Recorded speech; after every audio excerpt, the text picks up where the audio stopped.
Баршаңызға сәлем. Көрінісі өте тамаша және дәмі өте керемет болып шығатын қуырдақ дайындайтын боламыз. Алдымен картошкамызды аршып, осындай фигурный пышақ көмегімен кесіп аламыз. Видеода мөлшерде бауыр және бүйрек, бауырды орташа етіп тураймыз. Сәбіз, ет, пияз және мұздатылған тәтті бұрыш. Қазанымыздың үстіне осындай 200 мл өсімдік майын құямыз. Майымыз жақсылап қызыған соң, үстіне картошкамды 3-ке бөліп, жай ғана сыртыны қызартып аламыз.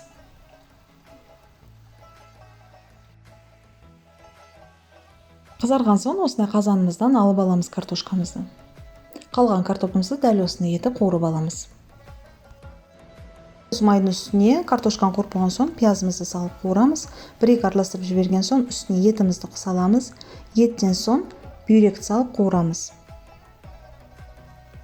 Бүйрегімізді салып, бауырды салмаймыз. Бауырды ең соңында салып қуырамыз, себебі қатып қалады. Ұзақ қуыруға болмайды бауырды.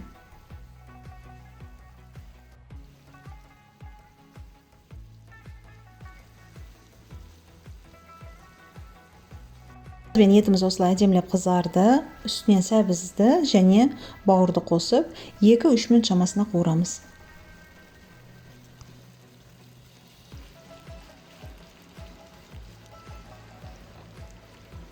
Бауырды осылай 3 минут қуырған соң, осылай түсі өзгерді. Сол сәтте тұзымызды саламыз.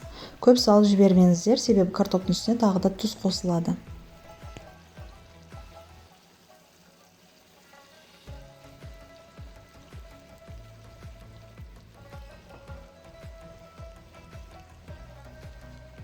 Осындай үстінен жарты картошкамызды саламыз. Картошка салған соң, үстінен міндетті түрде тұз саламыз. Тұз салып болған соң, тағы да үстінен қалған картошкамызды саламыз.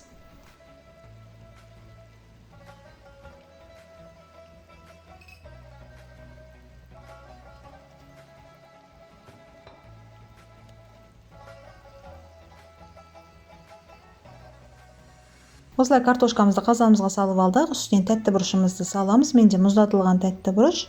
Иісі өте әдемі болады. Ең соңында салыңыздар. Және қалған тұзымызды осындай картошкамыздың үстіне саламыз. Қуырдағымыздың үстіне мен шамамен 100 мл шамасында су құйдым. Сіздер өздеріңіздің салған ингредиенттеріңізге қарай саласыздар. Осы жерде қазір көрсетіп жатырмын, лопаточка көмегімен астындағы суыны жаймен тексереміз. Аздау болса тағы да азырақ құйып жібереміз. Қақпағын жауып 15-20 минут шамасында пісіреміз.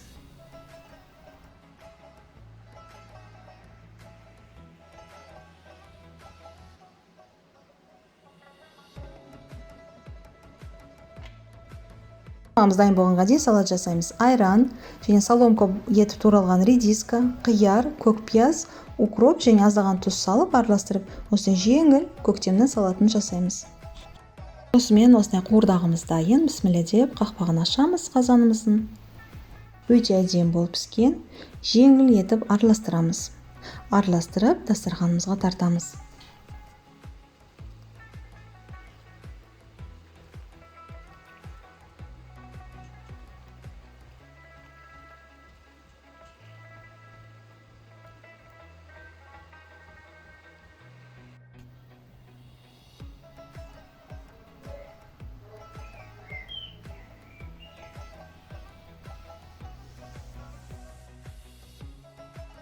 Қуырдағымызды ыдыстарға салып, осындай дастарханға салып, үстін өз қалауларыңызбен сәндесеңіздер болады.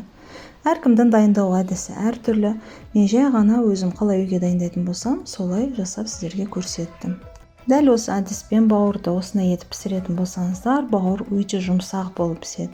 Және картошкаңыз осындай езілмей өте әдемі болып шығады. Видео ұнаған болса және пайдалы болып жатқан болса, лайк басып арнамды қолдап кетіңіздер. Ал арнама жазылмаған болсаңыздар, подписаться батырмасын басып, қоңыраушаны басып қойсаңыздар, келесі шыққан жаңа видеоларды өткізіп алмай көресіздер. Сіздермен бірге болған Диана. Ас болсын, сау болыңыздар.